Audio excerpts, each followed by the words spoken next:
Hello mga ka-DJ, ito makikita natin yung side by side training ni Manny Pacquiao at Mario Barrios.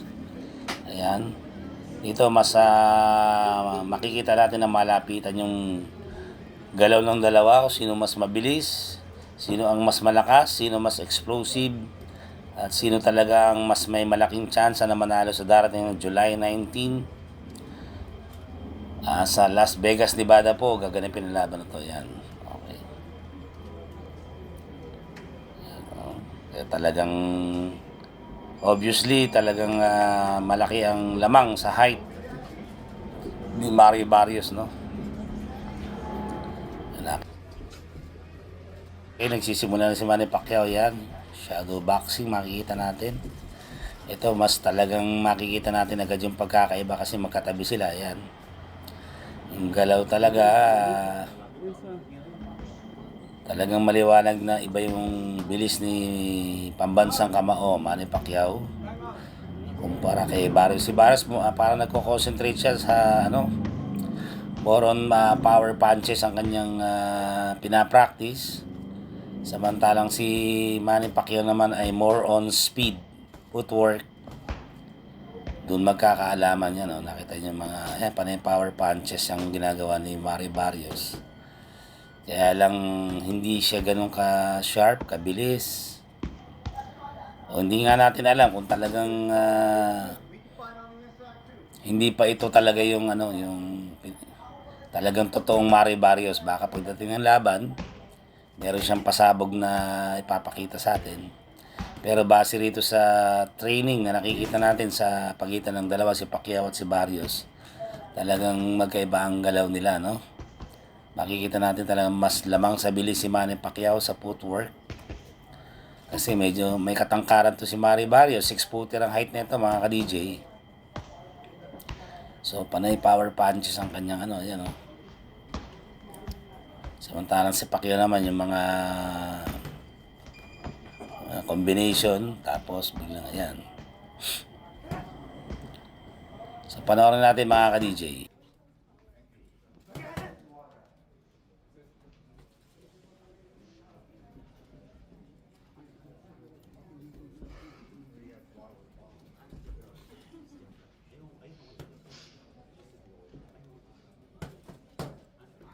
Saka mga ka-DJ, ang tanong dito, hindi kaya magkaroon ng problema sa timbang si Mario Barrios kasi talagang malaki tong mamang to, 6-footer. Yun lang, sana makuha niya yung tamang timbang kasi pag nagka-problema siya, disadvantage sa kanya yun, no? Kasi matangkad to, 6-footer. Si Manny Pacquiao, mga 5 and a half, 5'5" or 5'6". Walang problema to sa timbang. Makita mo naman yung katawan halos slim na slim. Ayan na. So, pinapractice na rin ni Manny Pacquiao yung kanyang mga one-two combination, na mabilis, may lakas. Tapos biglang labas, no? Yung footwork niya, pinapractice niya. Sana hindi kapusin ang ating pambansang kamao sa kanyang laban, no? Yan ang aking worry, no, na yung stamina sana makuha niya at hindi siya pulikatin kasi mga pagkakataon sa mga dati niyang laban pinupulikat siya.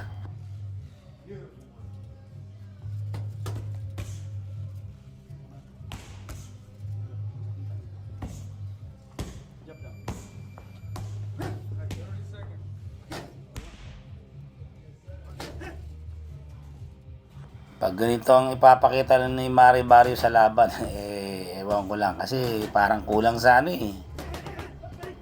sa intensity, no? Nakukulangan ako sa kanya sa intensity. Ito yung mga galaw niya parang paisa-isa.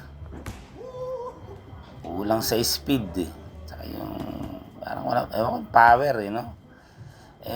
Nakita naman natin nung pinabagsak niya si Ugas, jab lang, malakas. Ewan ko kung part to ng strategy ng team ni Barrios na hindi ipakita talaga yung tunay niyang yung bagsik. Yun si Pacquiao, makikita natin talagang siguro kung masasabi ko mga 70% na yung kondisyon ni Manny Pacquiao. So mga ka-DJ, gusto ko na ipaalam sa inyo na malapit na po. So ano na lang po, Ngayon kasi ano no, July 1, meron na tayo na natitirang 18 days po mga ka-DJ. 18 days na lang po, halos 2 linggo na lang mahigit at matutungayan na natin ang itong inaabangan ng lahat, ang pagbabalik ng ating pambansang kamao sa ring na si Manny Pacquiao upang bawiin o ano tawag dito, not bawiin, siya magtatangkang kunin ang belt ni Mario Barrios na kung saan siya ang current champion sa WBC welterweight. Ayan po ang objective ng ating kababayan na si pambansang kamao Manny Pacquiao, at muli siyang gagawa ng kasaysayan. Kung sakaling manalo po siya, siya mismo ang babasag ng kanyang record, oldest welterweight sa kasaysayan ng boxing po. Dahil sa akin siya po ay 46 na po. So abangan natin mga ka-DJ sa July 19. Gaganapin sa Las Vegas, Nevada po. Excited na tayong lahat at dito na magkakaalaman sino ba talaga mas matibay, si Manny Pacquiao o si Mario Barrios yan. May mga undercards din, yan, magagandang laban dyan, si Pitbull, Pundora, yan. So matigabong tong suntukan talaga. Ang samantala nagpapaalam po si DJ Master na nagsasabing laban lang. God bless you all. See you on my next vlog. Bye.